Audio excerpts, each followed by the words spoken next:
Everybody, I'm going to go ahead and get started because if anyone's ever seen me present before or seen us present before, we try to cram way too much into too short of a time. So hopefully this time is going to go so fast that at 7:30 you're going to go, oh my goodness, has it already been an hour and a half? So my name is Liz and my last name is Lenz, and I have the honor of working for Berry County Community Mental Health and Substance Abuse.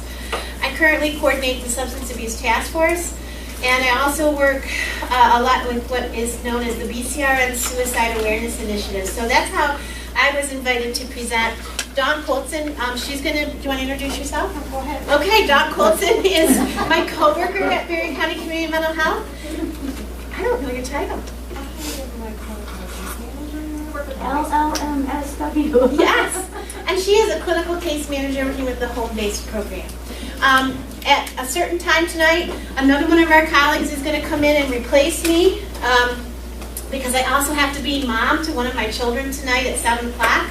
So our coworker Megan Palmer, who works really closely with me, she's going to be coming in and assisting Dawn at about 6:50. So we're just going to kind of cruise along and go for it. Thank you for showing up.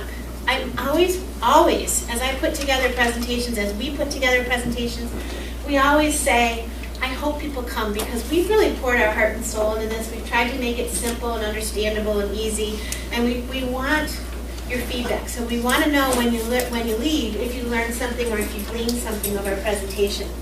So let's go ahead and we're going to do just a quick little thing here to help me know some things. If you have children in the age bracket of 0 to 3, would you please stand up? Oh, I thought she's just going to let raise her hand. All right. All right. If you have children in the age bracket of 4 to 6, please stand up. Why don't you just stay up? All right. Oh, yeah. 7 to 10, please stand. See, I told you. All right. 11 to 14. All right. 15 to 18, please stand. And if you have children who are closer to my age, please stand. All right. Okay. If you are right now caring for more than 5 children, stand up, Jerry. Okay.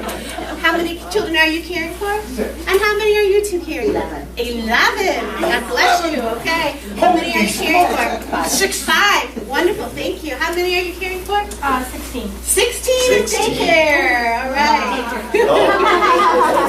All right. So obviously, if you are here as a daycare provider, please stand. All right. If you are here as a caregiver other than a mom or a dad, so a grandparent, an aunt, or an uncle, please stand. Thank you. Thank you for what you do. If you are here with foster parenting or anything like that, please stand. Thank you. Okay. Let's see. Anything I didn't mention, please stand. Adoption, please stand. I still got sawdust. Thank you. All right. What about mothers? Mothers and fathers, please stand. There you go. No, Okay. I meant we got to meet my grandson and my So mother, you're so caring we got for, both ends. so you're the sandwich generation. Go ahead and stand. I cannot help that older adult mental health presentation is another presentation. It's really the same one because there isn't any difference between an 87-year-old or a 5-year-old. They're exactly the same. And that could be a blessing. All right, let's do something real quick here just for fun here. If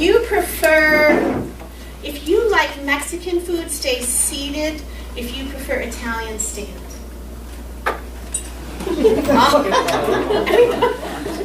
One person prefers Italian, and you prefer Mexican. All right. Same thing. If you prefer winter, stay seated. If you prefer summer, please stand.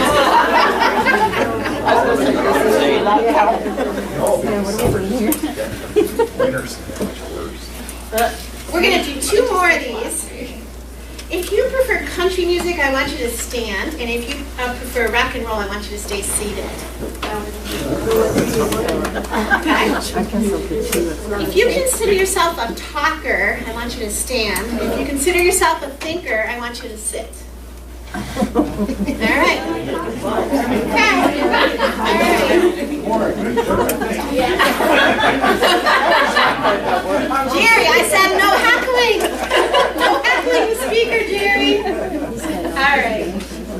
Well, thank you very much. We're going to go ahead and this really helps me understand where you're at, different ages that we're parenting. It helps Dawn and I know as we kind of move through what kind of referrals and what kind of things we can talk about. So I'm going to just have to kind of click through here. This should work if it didn't freeze up. Okay, the technology gods cannot be against me. Is it going?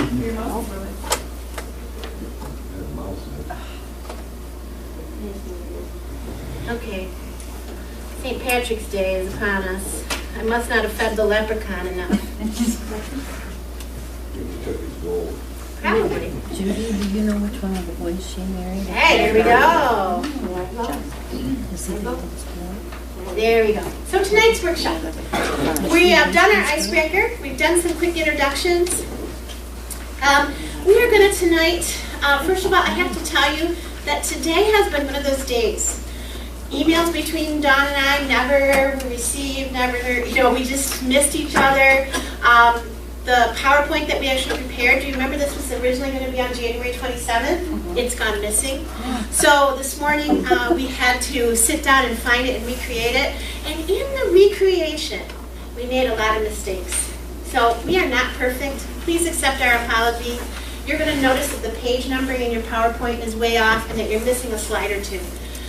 So please, I apologize. It just was the way it was. They were printed before we realized we'd made a mistake and we didn't feel like we could recopy 60 copies. So this is one of the mistakes. I forgot to tell you that we're going to talk about data first. And then we're going to talk about mental health definitions, signs and symptoms. And then you guys are going to work in a group. And then we're going to talk about resources and when to seek help. And then nurturing and fostering good mental health. And then wrapping up in evaluations. They tell me they will not give you your certificate for coming unless you complete a survey. Sounds pretty serious. So there's an end survey. Because I know I would have been like, okay. All right. So I don't know why this is doing all these tricks. Apparently we're going to have to watch it do these tricks. I'm not normally a patient person, so I apologize about this. We're going to take a look at some youth data. Yes, patience. We're just going to share some national data and realize that there's not a lot of national data about mental health, except we do know that 1 out of 4 people have a mental health diagnosis. And realize that can be anything from an anxiety disorder, depression, it can be bipolar, it could be some other diagnosis. But there's 1 out of every 4 of us has something that would be considered mental illness. And there's nothing to be ashamed about that. And so we talk about that. We also know that there's some suicide data. People often ask me, we hear a lot about death by suicide and we think that it's the leading cause of death, but it's actually not. It's actually in the middle for those people between the ages of 10 and on. So it's right in the middle. It's the blue line. Now we'll break it down a little bit more for you. High school students who report considering, planning, or attempting suicide in the past 12 months by sex, which is gender, in 2009. Obviously females, this is true all over the place, females tend to consider, plan, and attempt more often than their male counterparts. The other side of that is that males tend to actually die by suicide more often than their female counterparts. Now you notice I did not say complete. Because what kind of a connotation does the word complete have to you? Done. I have a complete set of silverware. All of it. I completed my test. All of it. I completed the race. So we don't want to give a connotation. We no longer use that term completed suicide because it does give a wrong connotation. The correct terminology by the federal government now is actually death by suicide. We no longer say successful suicide, and we no longer say complete. It's the technicality. And it comes to talking with people who have lost someone from suicide. They really have shared their family feelings, and they've asked that we, as a culture, start to realize that we don't want to say the words successful and suicide together. We want people who are survivors of suicide have really asked people to not put those two words together. So we try to recognize that, and we try to respect that. So. Suicide rates amongst persons ages 10 to 24 years by race and ethnicity and gender. You can see that Alaskan and American Indian natives tend to, the males in particular, tend to die by suicide more often than any other population, followed by non-Hispanic white males. So let's talk a little bit about the MyFi. The MyFi is a Michigan profile that collects data of 7th, 9th, and 11th grade students in high schools. And in Berry County, all of our students do take the survey unless their parents opt them out. So we'll share some data with you. The percentage of high school students who felt so sad or hopeless almost every day for 2 weeks or more in a row that they stopped doing some activities during the past 12 months. And you can see that these have stayed pretty steady. 2012 is the blue color, and 2010 data is black. So that's a concern when you have, between 26 and 30% of high school students saying that they have felt sad or hopeless. That is an indication of depression or anxiety. Percentage of students who have ever seriously considered attempting suicide. Now this is Berry County youth data. You can see that we are concerned about 7th graders. 18.3% in 2012 reported feeling that they seriously contemplated. Now, if you've known 7th graders, how they seriously contemplate something is very different than how an 18-year-old or a junior contemplates things. Percentage of students whose suicide attempt resulted in injury, poisoning, or overdose, fairly low. And what these percentages actually mean is they relate to numbers. So for example, in 2012, 8 7th graders reported this was true for them, 14 9th graders, and 26 11th graders. And that was of the 13 or 1,400 that were surveyed. Percentage of students who ever made a plan about how they would attempt suicide. Again, we are concerned with these numbers, and we share them because we want people to realize that mental illness and mental health is a real issue that we do need to talk about, especially with our young people. Percentage of students who actually attempted suicide more than one time in the last 12 months. And just a quick summary, because I know we're moving through. We are concerned, and here in Berry County, the mental health folks and the people that I work with on the Substance Abuse Task Force and in my job at Mental Health, we are kind of looking at the youth data. And we are in the process of collecting 2014 data so that we'll kind of know where our trends are. Now, the percentage of students who have seen students get pushed, hit, or punched one or more times in the past 12 months. What am I talking about here? Bullying. Okay. So this concerns me because this is in the high 80s at some times, mid 80s in 7th grade. We have to explain to kids what bullying means, and we'll define that in a few minutes, but realize that that's what our kids are telling us. Percentage of students who have heard students get called names or get put down one or more times in the past 12 months. This is not rocket science. If you've ever been in 7th or 9th grade, you know that kids call each other names. But the way that this survey was answered, kids are recognizing that it's a negative behavior that their peers are exposing others to. And this is one that really concerned us.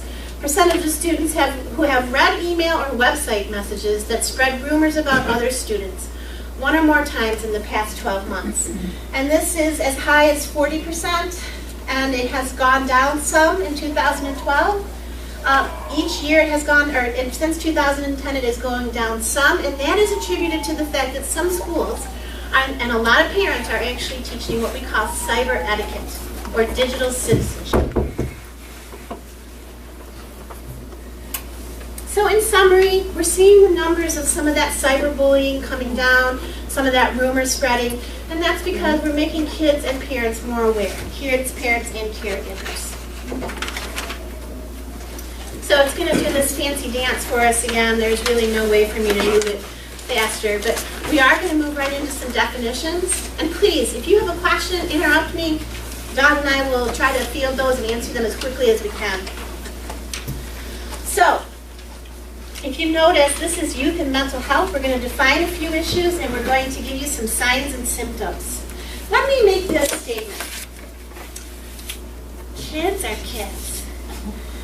A normal, healthy, whatever normal is, most kids are going to present some of these signs and symptoms at any given day, and it's not going to be considered mental health concerns or mental illness.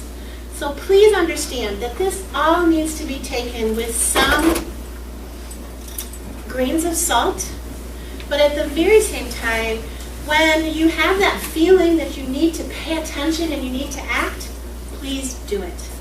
So it's a balancing act between knowing what is normal behavior for an age or a stage and what is something to be concerned about. And we're going to try to kind of walk that bridge with you to explain some of this. First of all, we're going to talk about depression. The definition of depression is persistent feelings of sadness and loss in interest in activities. Depression is not just sadness. Sometimes it's just a complete withdrawal, a complete change in someone's activity and interest level. And some of the symptoms are feelings of sadness, irritability. Now wait a minute, remember what I said about kids? They can have feelings of sadness and irritability because you took away their game, or you took away, maybe because they just didn't get their nap. So remember that some of this has to be looked at from which perspective, and we have to look at everything together. So if all of a sudden my child is sad, irritable, moody, not interested in football when that's all they cared about, maybe not sleeping well or sleeping too much, have a lack of energy, a lack of appetite or an increased appetite, a loss of concentration, feeling worthless, maybe making statements about how worthless they are, and maybe some suicidal ideation, then we're talking about those all together. With the help of a clinician, we may be making a diagnosis of depression. Any one of these on their own isn't enough. It's the combination of the factors observed over time together. So, maybe tomorrow my 13-year-old looks like this, but then for the next 2 weeks, there's none of those symptoms. So we're not talking about something that can be diagnosed at that point. It really has to come through professionals to help gauge that and really gather information to be able to assess that. Okay? So I want to talk about anxiety next. The definition of anxiety is a feeling of worry, nervousness, or unease, typically about something with uncertain outcomes. I think about little ones and how we sometimes create an environment of anxiety because of all the things we have them involved in. So we have to be careful to know whether it's situational anxiety or whether this is something more. For example, I was a daycare mom. I worked full-time and my kids were at daycare. And so every single morning it was, I don't care that you don't have your shoes on and you haven't brushed your teeth, get in the car! Anybody ever done that before? Then we pick them up. I don't care if you're not ready, get in the car, daycare's closed 5 minutes ago and I'm late again. Situational anxiety. Do I think I rubbed off on my kids? Absolutely. Do I wish I had done it differently? Absolutely. But that is situational anxiety, not the kind of anxiety here that we're talking about that could be diagnosed clinically. So, constant, persistent feelings of worry, feeling apprehensive, having a sense of impending danger, panic, or doom, trouble concentrating, irritability, restlessness. Physical symptoms can include an increased heart rate, trembling, sweating, and rapid breathing. Now, there are other anxiety disorders such as panic disorder or situational anxiety. What's that one called? Panic disorder, anxiety. Don't listen to what I just said because I made it up. Panic disorder. Panic disorder is one of them. There's also separation anxiety. Separation anxiety. That's where you work? Okay. Yeah. My daughter had a hard time spending the night away from home. She was not anxious any other time except for that. So we learned how to deal with it. We just didn't spend the night anywhere. I went at midnight and picked her up, or I went at 10 o'clock and picked her up from slumber parties or things like that. So that's different than what we're talking about here. Now, if you've ever known a child or someone that's had panic attacks, you know that that is something very different than that situational anxiety we were talking about. So let's talk a little bit about bipolar. And this is one that we should never diagnose ourselves with. Please don't. This needs careful assessment, careful observation of behavior, careful observation. Document what you see in the children that you're caring for. Talk to the professionals. Let the professionals make that assessment. This became a catchphrase in the 90s, and it was overdiagnosed. And this is not one of those things that you want to treat medically if you don't have it. That can actually do some harm. So let the professionals decide on this one. But we will mention it that bipolar disorder is also known as manic depressive disorder. It's mood swings ranging from highs, which are called mania, to lows, which are called depression. So you're going to see some definitions we've seen before. But the mania or the manic symptoms are what's a little different. A true bipolar diagnosis will be based on whether there's been euphoria during the manic phase, increased self-esteem, grandiosity, poor judgment, rapid speech, racing thoughts, aggression or irritability. That's kind of been the common thread in all of these is irritability, which I kind of think is the common kid thread. But spending sprees, increased sex drive, and decreased need for sleep. All those together during a manic phase would mean something. And again, please don't jump to conclusions on this one. Bipolar, also known as manic depressive, has depressive symptoms, and we saw those with the depression. So when somebody has this disorder, they have both of these cycles. And it's very unique to them on how that would be diagnosed. Yes, Amy. How often would a person who's manic depressive, my grandmother was manic depressive, how often would they normally cycle? Weeks, months, days? My grandmother was months. It would vary. Depends on the person. It depends on the triggers. It depends on chemical imbalances in their brain. So Could it be within like 24 hours, that person is really high and low? It's unique to the individual. it's not going to fit a nice little box for us. And is there a genetic link? There can be.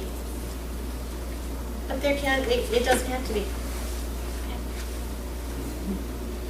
Anything else I want to say on that one? Are we good? Okay. So we're going to talk a little bit about bullying and suicide because we want to define these as well too.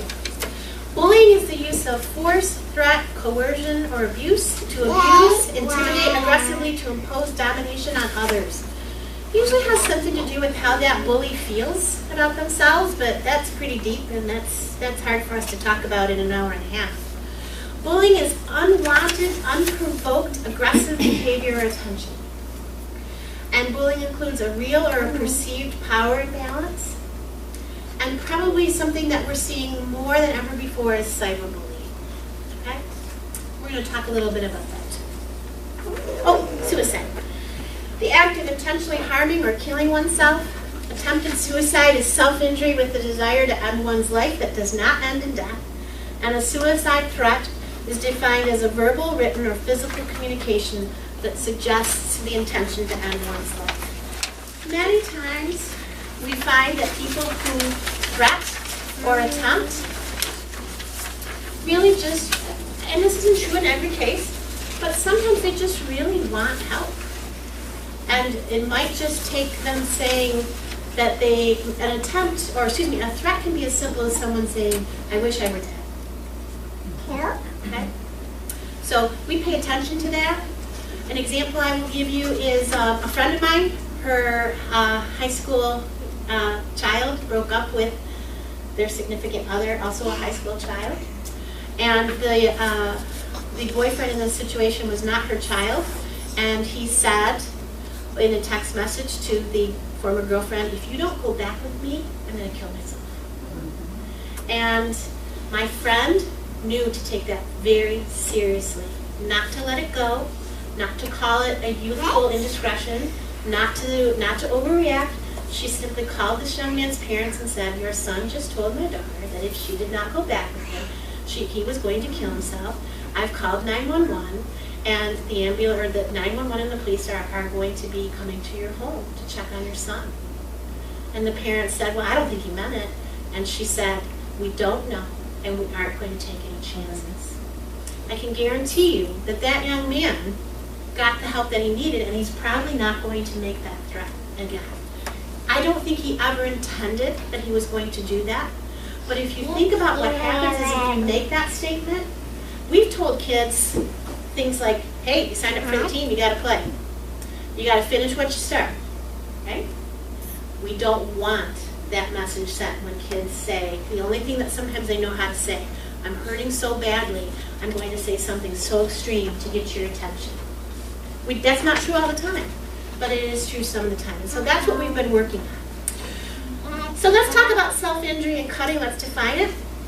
Self-injury or cutting is the act of deliberately harming one's own body, often impulsively, through cutting or burning. It's an unhealthy way to cope with emotional pain, intense anger, and frustration. Most people who cut or burn have no desire to end their life. They just don't know how to verbally communicate the feelings that they're having. And a lot of times getting them into a therapeutic relationship is exactly what they need. So the signs and symptoms of self-injury or cutting, of course, are going to be scars or fresh cuts, bruises, broken bones. They have an obsession with sharp objects, wearing long sleeves or long pants even in hot weather, which I don't know if we're ever going to have hot weather again. Isolation or spending time alone, and claiming to have frequent accidents for being called safe. So social media, we must define this, okay? Forms of electronic communication, websites for social networking, through which users create online communities to share information and personal messages. I want you to, how many of you use social media in this room? How many of you are on Facebook? How many of you are on Twitter? How many of you are on Ask FM? Rumor? Whisper? Omegle? Secret? Guess what? You guys better learn what these are. If you have kids in your home who have access to a cell phone or a smartphone, or they have access to internet connectivity, you've got to learn what these are, and you won't like what you see. So you have to get involved with the young people in your life, and we have to be the parents, and we have to monitor what they're doing with the cell phone that we give them, that we pay for. It's tough. I have a 19-year-old and a 17-year-old that mentally challenge me every single day of my life, and I pray to my higher power that I will be joyfully challenged. Let me tell you, that doesn't always work out, but at least most of the days I get an answer. And a lot of the challenges we have is over text messaging and the access, the overusage of their data plan, and the fact that they're texting during dinner, or they're looking up something at midnight on their cell phones when they're supposed to be sleeping. You know, 91% of high school students said that they had received nude pictures or sent nude pictures on their cell phone. Not good. About 67% of high school kids said that they've texted at 4 a.m. I can't get my kids out of bed at 4 a.m., but they're texting. Now, texting and cell phone usage is not exactly social media, but that is a very blurry line, okay? So the reason I bring it up is that There are positives and negatives, yes. I don't know if a lot of people, I just figured this out myself. A lot of these games like this Candy, Saga, Crush, or a lot of these different ones have these social media chat groups within the games. So if you think your children are just playing, my cousin, 13 years old, just sent 20 naked pictures of herself over her Sandy Saga Crush because she met somebody on, he was an adult predator and he shot And I'm not sure that that's sanctioned by King, who does that game. I I think don't it's something know where you because- go online and you join a network away from the game. Oh, Yeah. it may be something, but you get into it through playing these games. Right. And if you've ever watched a 5-year-old or a 7-year-old or a 13-year-old navigate their smartphone or their iPad or their Kindle Fire, it puts me to shame. It would put us all to shame. So please, don't be afraid. Learn. Take that little bit of fear inside of you about what your kids are doing on social media and go out there and learn what they are doing. Ask your kids to tell you, what are you doing on Twitter? What do you mean? What are you doing? Who are you talking to? We have to monitor it because it's there. We have to monitor it. What I want to talk about now is the positives of social media. There are some. They're very brief, but there are some. It's how we stay connected too.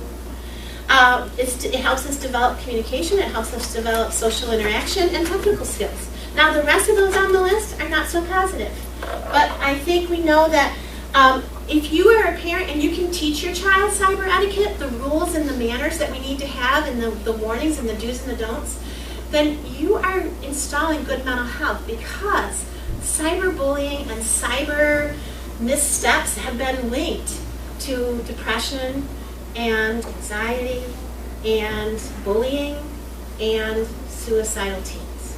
Believe it or not, there is a strong link between kids and their feelings about themselves because of the interactions they've had on social media. Private experiences become public, online popularity contests, low self-esteem, peer pressure, anxiety, depression. There's actually something called Facebook depression. It's not a clinical diagnosis, but it's something that if you look it up on Facebook or if you look it up on the internet, it'll come up. Okay?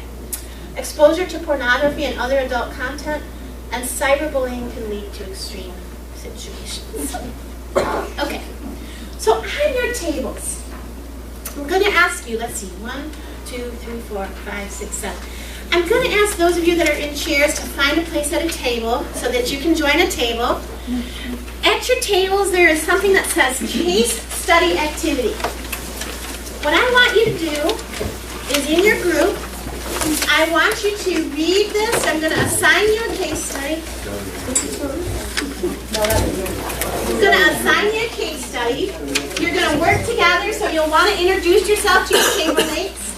So why don't you take a minute to introduce yourselves, go around your table, tell each other who you are, and I'm raising my hand. I'm going to tell you what to do next. All right, here's your instructions.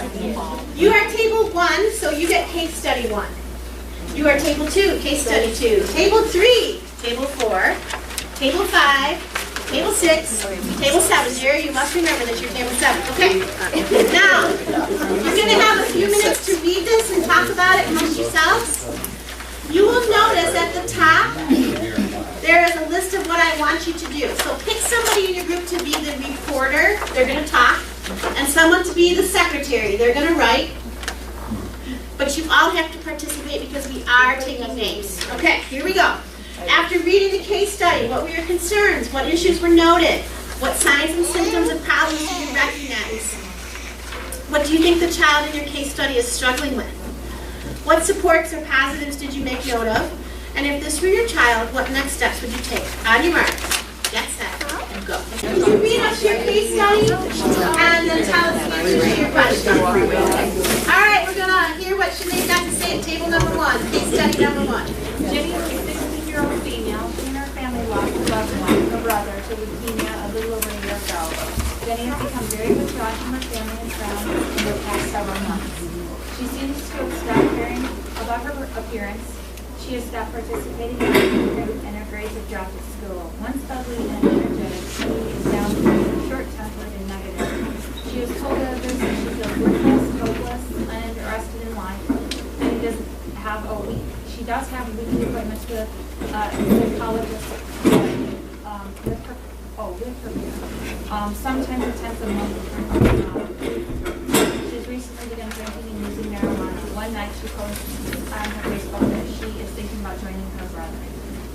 Okay, so how did you answer your first question? Let me grab this. I walked away from my notes here. So after reading the case study, what were your concerns and what issues did you note? She's suffering a loss. She's withdrawn. She's stopped caring. Her grades have dropped. She's really short-tempered, negative, worthless, hopeless, uninterested. She's drinking and she's suicidal. So all those things together led straight to depression. Okay. And then we were wondering about, would she be, the depressive symptoms of bipolar possibly? She's kind of showing some of those, maybe not all of those symptoms. And so you mentioned the symptoms and the signs. You think she's struggling with depression. Did you make note of any supports or positives that she has going on for her? Yeah, she's going to see the psychologist and going to a grief. Okay. And she's not harming herself. Okay. If this were your child, what next steps would you take? I mean, she's, like we were saying, involve her parents maybe more, stay supportive and reinforce her, and maybe like a different counselor or better grief counseling. Grief seemed to be the start of the problems. Maybe kind of just continue that. Well, one of the things, too, you guys did a great job. Let's give them a round of applause. Put a lot of thought into it. A lot of times a loss, like the death of a loved one, will really affect people and can bring on depression. And it may not be, it just is one of the responses to the dying process. Anger and depression and denial, and I've forgotten the other two. Acceptance is the last one. Which one did I forget? Yeah, whatever. Okay, I failed on the Elizabeth Kubler-Ross part of my psychology exam. So it's really based on she was doing well until they suffered this great family loss. And a lot of positive supports were in place. They were seeking therapy. She was going to a group. They probably just need to ramp it up. Probably ramp it up, get her the help she needs. There's kind of a misperception out there that Facebook will let you know if your kid posts something like that. And that's not necessarily true. They may. There is mechanisms in place on Facebook. But if somebody were to call you and say, I saw Jenny's Facebook post and I'm concerned, we need to take that seriously. She's asking for help. She's saying, I miss my brother so much that it's hurting me so deeply. And we have to recognize that mental health is not always something, it can be treated many, many times. This is probably a depressive reaction to grief.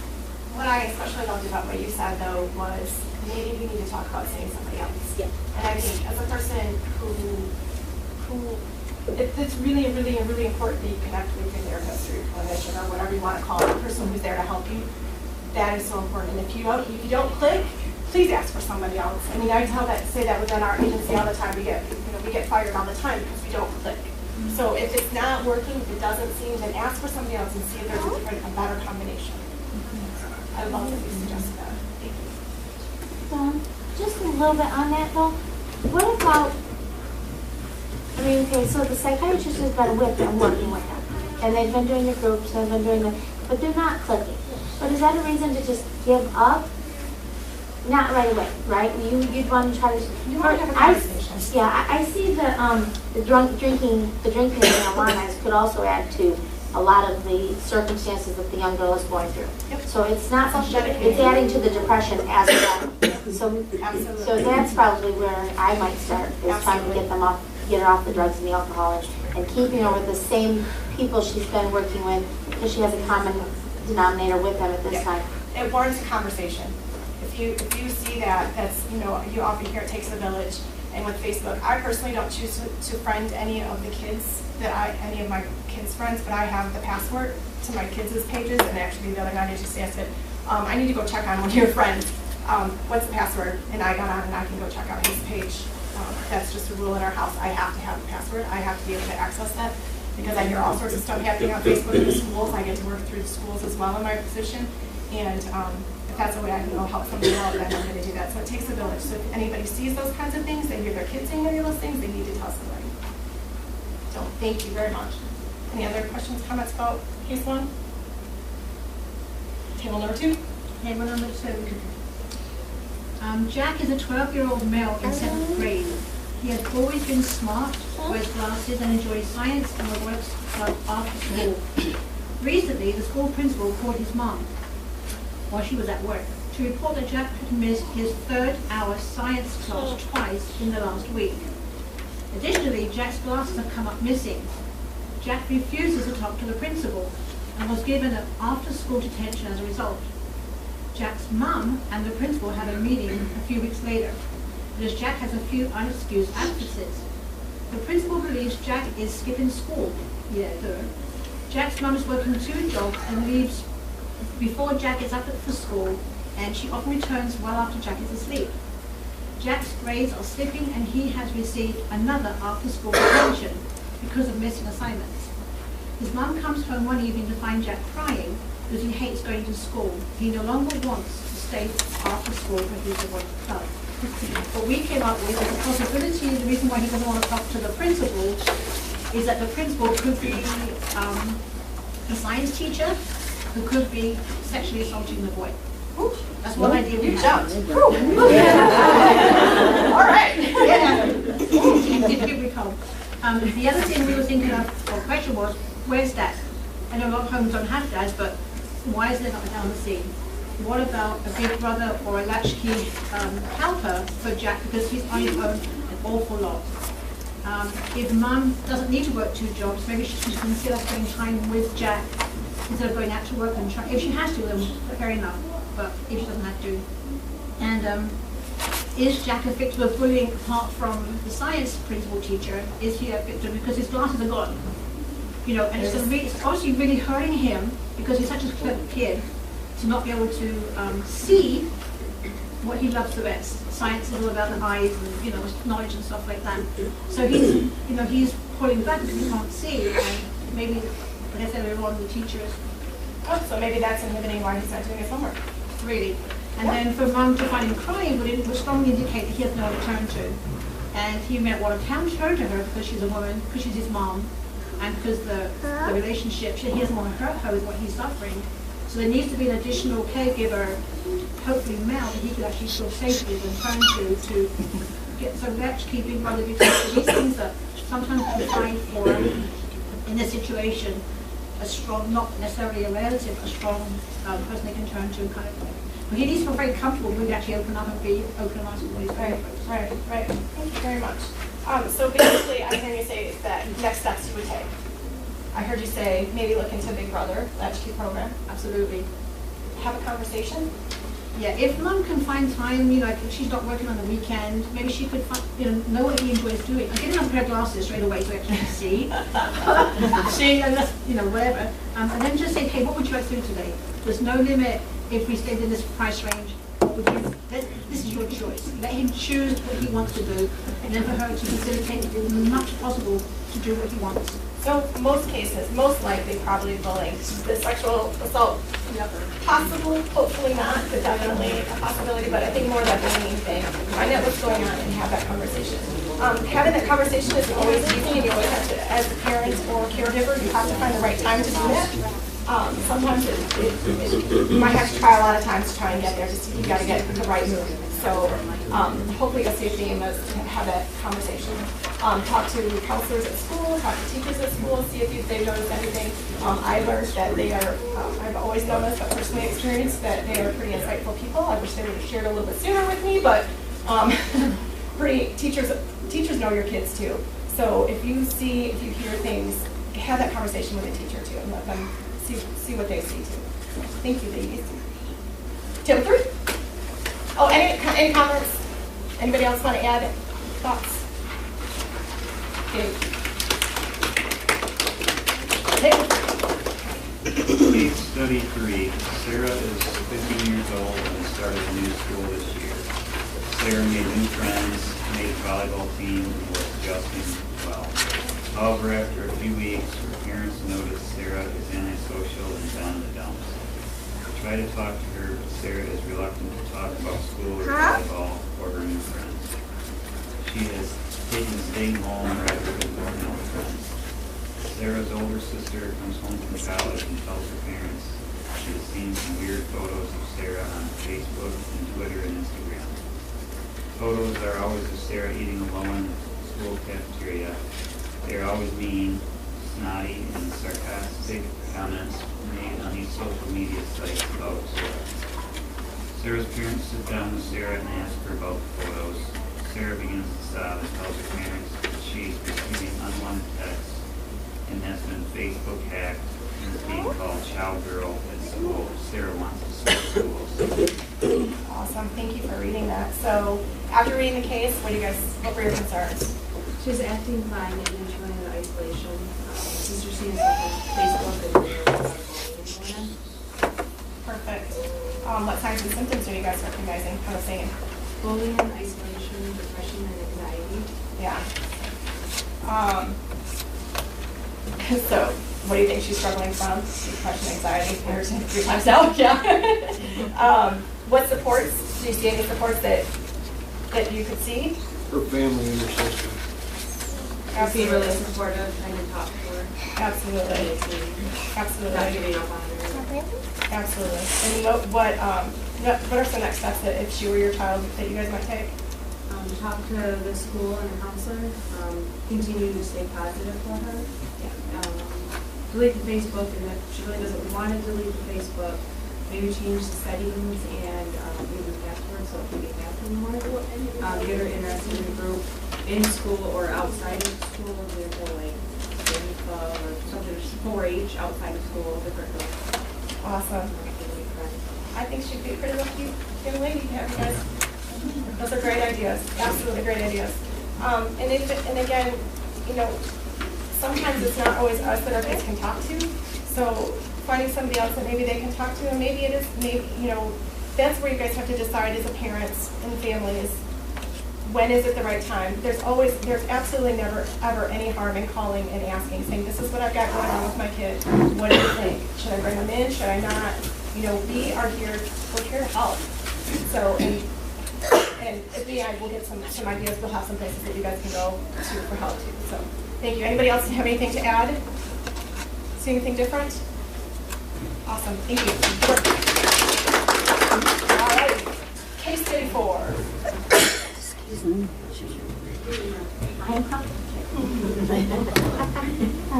Sally is 11 years old and has recently moved in with her dad. Sally has made some new friends and is spending many weekend nights at their houses.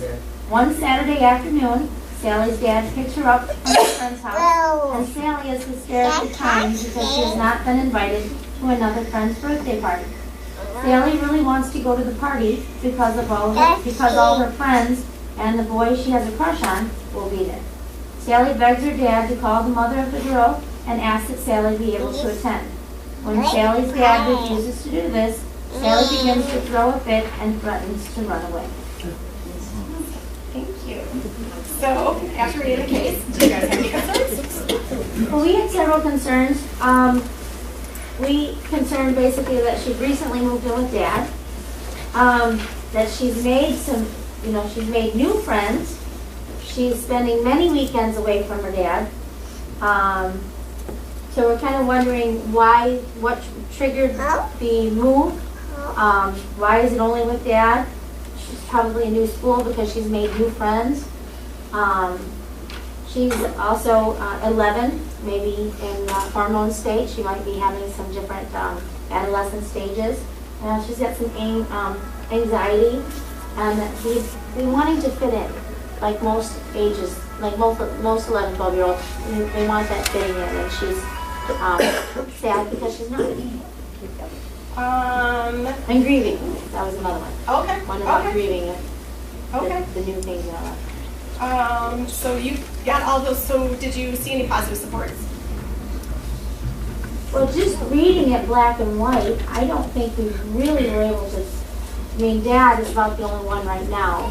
Possibly older friends. You know, she's 11. She's been in school for a few years. We wondered about maybe some of her old friends. Okay. Maybe if they might come and spend the night during this birthday party night, and getting some of the ones she grew up with back into her life. Okay. So, Do you see any significant concerns with this one? And let me just say this one's a little bit of a trick one. Yeah, it seems pretty black and white, but at the same point, you know that there's something, I think she's grieving. I think there's some sort of a loss that she has to grieve. I think the dad's not spending much time, he's letting her have, fine, go to your friends, let's, trying to make her happy. She's trying to fit in really hard. She's making new friends, but she's not getting, she's not getting that support from dad. If you took this just on face value, if you just simply read and you assumed that everything was good in her life for the most part, are there any big red flags in this one? Okay, wait a minute. I heard her, where's the mother? I heard something about run away. She's threatening to run away is what it was. Oh, okay. Who else? She doesn't really want to spend it with dad. She's spending it with everybody else. Oh, these guys are good. They're amazing. Yeah. So they read way more into this one. Way more than we planned. Yeah, this one was supposed to be, this is your typical 11-year-old. Oh. But yeah, you guys are amazing. Yeah, absolutely. Yeah, They slept at a Holiday Inn Express. So this one was pretty much intended to look, but you're right. I mean, you guys brought in all sorts of, so it really, what I'm hearing though is that you really have to look at the big picture. You guys looked bigger. You didn't take it at face value. So this one really, the intent was to be more of just a typical 11-year-old behavior. I want this and I want it now because I want it and I'm 11 and you're my parent and you're wrong. That's just, that was what this one was really intended to be. So good work, you guys. Thank you. All right, number 5. Jane is a little over 4.5 years old. Her parents brought her to the infant preschool mental health clinic by her parents because of concerns of extreme irritability, periods of social withdrawal, negativity, and periods when Jane seems to have no appetite. These behaviors were first noted by Jane's parents at age 3 and have been getting worse, to the point of causing family issues. Jane attends preschool and no behavioral problems have been reported by her teacher. Jane has 2 older brothers and her parents have never noted this behavior in them. Jane's parents tell the therapist how Jane will react to minor frustrations with intense sadness and her anger often lasting hours. Jane doesn't even seem to like to play, and when she does, it is often with negative themes. Jane is unusual, quiet, and withdrawn. Okay, that's an interesting one. So what kinds of concerns did you guys, what concerns did you guys come up with? Well, I think a lot of these are going to get jumbled together. Yep. I think we all agreed that our big concern was there's something wrong at home. I mean, because she's fine everywhere else, and when she gets home, she can't communicate, she can't play with anybody, she can't do anything at home. So, as for what we're reading into the case study and what signs and symptoms, it's all one. At least to me, and I think we all said the same thing. It's something going on at home. Okay. Would you have a guess of what might be going on? What you might be struggling with? Some sort of sexual abuse by the older brothers. Because of the negative themes of play.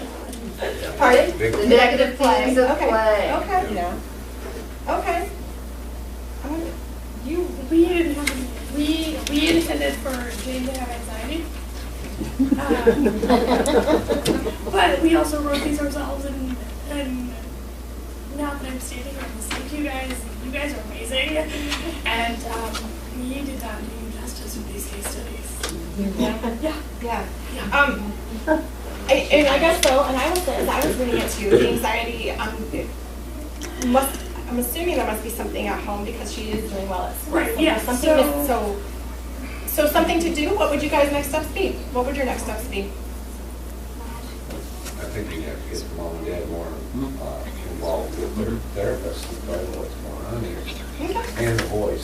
The boys should be in that. Have a conversation. Yeah. Have a conversation.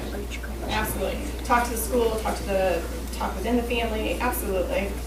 Because the girl would have said something to somebody at school, or implied something at one point. quite possible, absolutely. What is, in front of, okay, there's what counseling are you looking at?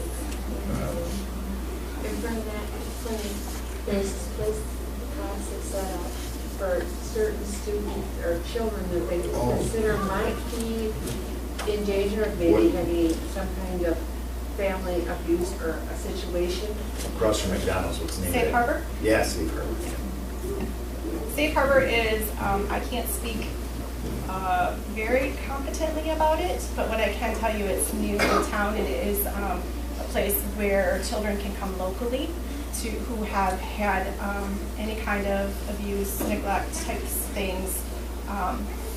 Any child who has experienced that can go through Safe Harbor. There's steps that I don't think you can just take your child, but if the police are involved, the CPS is involved, if there's something going on, they can be forensically interviewed in a very safe place. But the kids are not asked threatening questions and stuff, it's worked out through play. It's a very safe environment, it's very welcoming, as welcoming as that can be, because for kids to be able to, it's away from potential perpetrators, it's supposed to be a very safe place, and the way they have it set up is it should be a really as good an experience as that can be for a child and a family, so. And of course, she's only 4.5 years old, so it's hard to. Right. So if I'm looking at this right now, I'm not seeing anything that's going to make me, I'm going to think more because I've worked with this population a lot more, I would probably tend more to the anxiety. What are the expectations at home? Or, is there, you kind of, maybe the parents have too high of an expectation, maybe they expect perfection, and the child, there's all those kinds of things that in a 4.5-year-old, that's pretty, you want to think about that, so.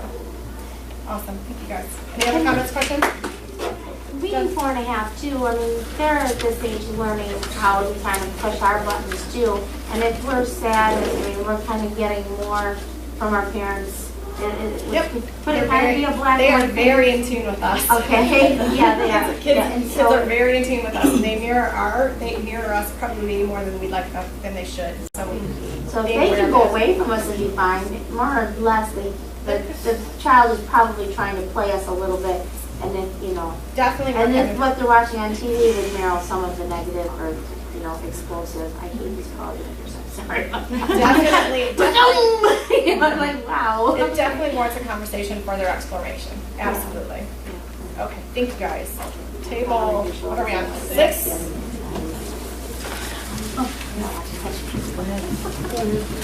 You want me to read it? Mary is 9 years old and lives with her parents and several siblings.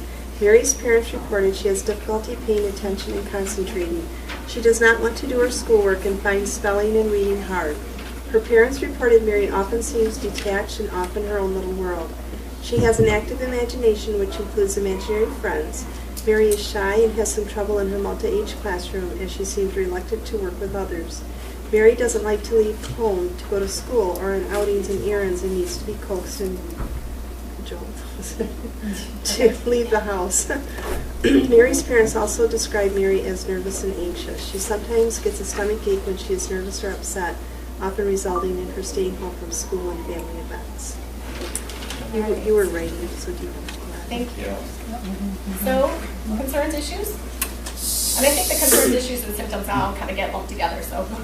I was kind of a little bit of ADHD or ADD or anxiety. Okay. Dyslexics. Yeah, dyslexic, we are worried because it's Way to be aware. Absolutely. Any positives that you guys noted? She's creative. Her parents seem to notice that there's something going on. Awesome. And steps? What steps might you take with this one? testing. Testing? If there's an ADHD concern, counseling, absolutely, yep. So if she is having troubles understanding, doing her schoolwork, maybe she's embarrassed to say that, maybe she doesn't know how to tell her parents and her teachers that, or maybe she's tried and it's not worked, what does that lead to? Anxiety. Could that lead to? Exactly, the anxiety. So therefore, I'm just going to shut myself away, I'm going to go in my safe little world, and I'm going to live here. And that's just too hard for me. So absolutely. Steps. Pediatrician would be a good place to start. Doctor to start with if you have concerns about that. Talking to the school, finding out what's going on at school, and then going from there, those further conversations, absolutely. Great work. Additional questions, comments, concerns? Thoughts? She's a middle child with a lot of siblings. Yeah. There's some typical middle child with a lot of siblings. Yeah. Yes. So again, starting that conversation and having some conversations with some people. Awesome. Thank you. Last but not least, Vanessa? Jaden is 16 years old. He has episodes of depression that last a few days. During these times, he talks about killing himself. He has tried to kill himself several times. Jaden also feels a lot of guilt for things outside of his control, sleeps too much, and cries frequently. However, as suddenly as these days of depression come on, they are replaced by times of extreme energy and feelings of greatness. Jaden, who used to be an honor roll student, begins to skip class. He says he is too smart for school and details grand plans about how he will become rich and famous. He suddenly thinks he has the answers to everyone's problems. Jaden becomes reckless during these energetic periods. 2, spending tons of money and using drugs. His family is worried about him.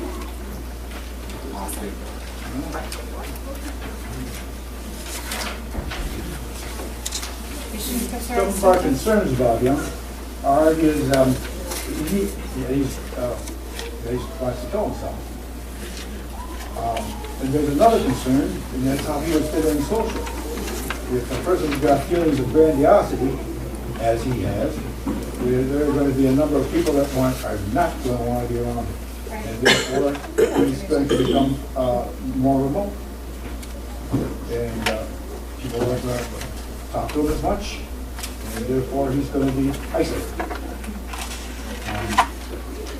What symptoms and problems do we recognize? Well, skipping school, poor sleeping habits, overspending, crying, drug use, his grandiosity, and his recklessness.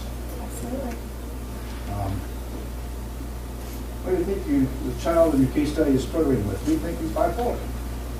And why do you think that? Because of the differences in his attitude. He goes from one extreme, crying, to feelings of grandiosity. Great. You know, crying, you are saying to yourself, I'm not very much, it's really bad. Then grandiosity, bipolar as it can be. Extreme. You nailed it. You nailed it. Absolutely. What's important, positive that you make note of? His family. The last sentence here. Does his family worried about it? Right. Or he's going to get some help there. Absolutely. If he were your child, what next steps would you take? First thing I would do is remove every gun from my house. Absolutely. That is fantastic. He has tried to kill himself several times. Evidently not with a gun, because if you use a gun, you tend to be successful. What's that called? There's a word for keeping your house safe. Oh, what is it? When you lock up your gun? When you take everything. You take everything that can be a risk and lock it up and keep it safe. There's a word for that. I can't. Does somebody know it? Yeah, it's prevention. There's something else. There's a catchphrase for it. I can't remember what it is. But absolutely, keep your safe home. Your home as safe as you can. Yes. Medications, medications, knives, anything that can be a potential. File things. Everything. Guns, absolutely. Yep. Okay. And he needs professional help. We notify Berry County Community Mental Health Authority or IMAP. There you go. Absolutely. Very good. Anybody have anything else to add to that one? The only other thing, I mean, with using the drugs, somehow they've got to get the drugs out of there, because if the child is on cocaine per se, you're going to have the grandiosity, you're going to have the depression, the ups and the downs, the wanting to kill themselves, so when we're listening to what Liz was saying and making sure you're very confident of what's going on before you need bipolar, they're automatically going to put them on prescription. So we can't get them off the drugs prescriptions aren't gonna work properly, and they're not gonna work throughout It's the a complete package, so you have to look at everything. In every one of these cases that we did have the substance abuse involved, we have to pay attention to that too, because they can be contributing, they may be making things worse. Self-medicating, I understand is one of the biggest reasons. That's the only way they feel better. Well, one other thing you wonder about is just where you're getting all the money. Yeah. You're spending so much money. Man, you guys are good. All right. Somebody else have a comment? Okay, thank you guys. Thank you for all being brave and reading out loud and sharing out loud. That's one of my least favorite things to do when I'm at these things, so I appreciate you very much. So the next thing we're moving to is where do you get help? What do you think? Where are the places you can get help? And there are lots of places. I think the first few, I'm going to let you.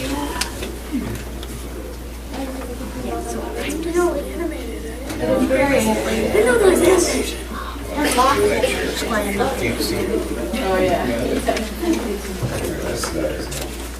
Oh, you know what? We need to go really quick through this one, don't we? Yeah. The nurturing, is that this one? Yeah, this is coming over here. Do you want me to? Do you want me to? I was on the animating. Yeah, I think. Seeking out. This is our. It is okay to talk about mental health. As a matter of fact, at that starting point, if you're concerned about yourself, your child, partner, family members, your friends, let's talk about it. I think hopefully that came through loud and clear. Having a conversation. I guarantee you, if you're having issues with your child, somebody else that you know is having issues with theirs. And that was something that took me a long time to learn. It took me a long time to have the courage to talk to other people about it, because I didn't want other people to think my kid was a hot mess or less than perfect or whatever it may be. You know, there's a lot of keeping up with Joneses when you have kids as well. So what I learned when my child was struggling, I learned that we have conversations with the people that we trust, and I found that my child was not the only one struggling. We talked about anxiety. We talked one of the reasons that I wanted to have this workshop, part of my thought into it as a parent, was because I was not a parent who ever expected to hear my kids say, and I hope none of you, I shouldn't even be saying this. My friend was never a parent who thought she would hear her child say that I don't want to be here anymore. And never in her life did she think that her kid would be dealing with that kind of stuff. You talked about moving from 8th grade to high school. You talk about the new education requirements that these kids are facing, our kids are facing today, even from very little. The expectation has skyrocketed. And so that in and of itself causes a ton of anxiety. What I learned, what my friend learned, was that oddly enough, the concern was that her child wanted to take honors classes. And my friend discouraged that because she wanted to have her child enjoy school, you know, A's and B's, good enough for her. That her child thought it would be, they thought she was stupid and couldn't do it. And in the competitive world and competitive class that they're in, that caused a ton of anxiety and led to some depression. Now, thankfully for her, it didn't last as long, but it was a big slap in the face, especially somebody who works in the profession, to hear those things too. So having that conversation, her husband talked to other people who had that and realized that it wasn't just her child that was having these issues. There were other people having those issues too. And it wasn't a huge thing, but it was something that could have gone way bad if they wouldn't have been paying attention and had a conversation. So that's kind of a big reason why it's good to talk about it. You're not alone. Somebody else is going through it as well. It's not a bad thing to get help. Not at all. Thank you, John, for sharing like a friend. Thank you. Thank you, thank you. What's said here stays here, right? Yes. Well, yeah, this is where we go through the one pager about, This one? Okay, on your tables, we're kind of running out here time-wise, but nurturing for mental health. I'm just going to zip through these really fast. Build support. Connect your kids to family members. Family is always there when you need them, hopefully. If not family, somebody else that you trust. Kids won't always talk to us as a parent, but they'll talk to somebody else. Find that somebody. Good communication is essential. The majority, working with families and I've worked now with a whole age range of families, but communication is the key. And having that conversation. Misunderstandings. There's simple misunderstandings. Kids have perceptions. They have just weird things going on in their head because their brains are still developing and they're trying to figure out this world, high school, middle school, elementary school, moving, grades, all of this stuff. Their brains just aren't keeping up as quickly, so they think weird things. Have those conversations, clear up those misconceptions. Your support social networks. Know who your friends are, know who your kids' friends are, pay attention to social media, learn about those things. Facebook, it is okay as a parent to have your kids' Facebook password. It is absolutely okay. It is your right. Definitely. Pay attention. Use know it. What's going on. Check their phones. If you're paying for their phones, it's your phone. You can go through it. And if they delete everything and there's nothing on it, you gotta wonder why. Yep. Because no teenager has nothing on it. Social media, huge. World, it's a crazy world. School and community connected is very important. Reach out to your community. That friend found out that a teacher had recognized signs of depression in her son way before she knew something was wrong.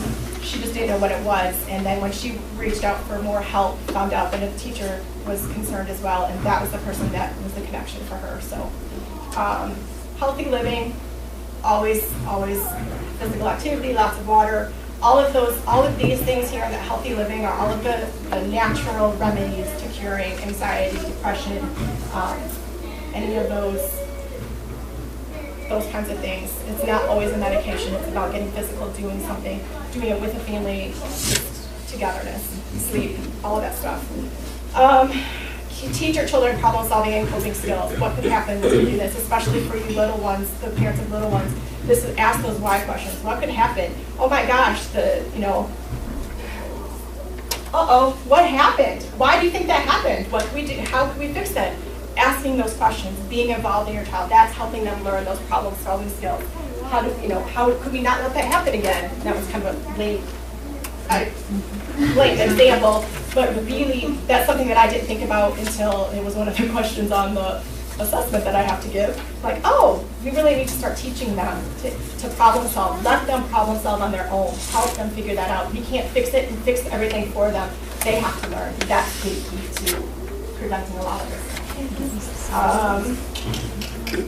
Monitor screen time. That's a huge one too. Kids should not be watching rated R movies or playing Grand Theft Auto at 4, 5, 6, 7 years old. That's just not appropriate for them. Kids need to sleep through the night without their cell phone. Yes. And so I think 65% of teenagers are texting at 3 in the morning. And their phone, you bought it and you paid for it. It is a privilege. It is not a right. Absolutely. You have to let them have it. So they can turn their phones in before they go to bed. I have a cell phone and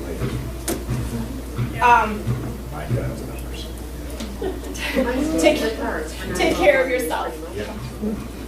So that you guys can read the rest. I think we've talked a lot about. There's some online resources there. And I'm going to hit the highlights of the online resources.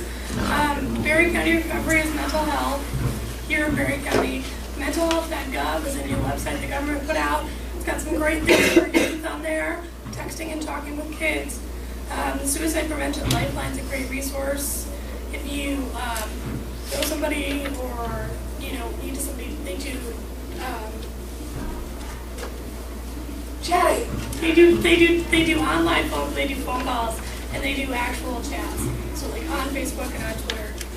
Common Sense Media is a good place to go for resources about social media and Facebook and Twitter and what's going on in the world today.